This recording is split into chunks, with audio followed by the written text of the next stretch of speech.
Sa pagtatapos ng araling ito, makakabasa ka ng mga bagong titik sa Korean. Walang memorization. Tara na! Tandaan ang lihim ng hangul, bawat titik ay hugis ng iyong bibig kapag binibigkas mo ito. Narito ang titik na. 기억, Ito ay parang ang lugar ay sa likod ng dila. Ngayon magdagdag ng patinig at makinig.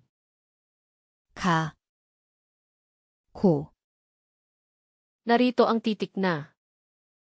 니은, Ito ay parang ang lugar ay sa dulo ng dila, itaas na gilagid. Ngayon magdagdag ng patinig at makinig. 나, 누, Narito ang titik na. 디귿, Ito ay parang ang lugar ay sa dulo ng dila, nakabukas. Ngayon magdagdag ng patinig at makinig.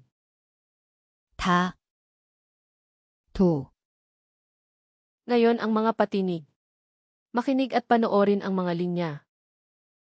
아, 어, 오, 우, Ilagay ang isang katinig at isang patinig at makakakuha ka ng isang silaba.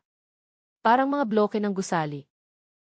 가, 고, 나, Iyong turn.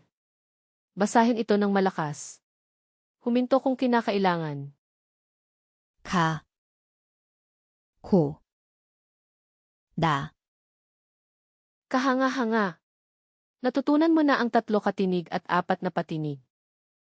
Maaari ka nang makabasa ng higit pang Korean kaysa kahapon.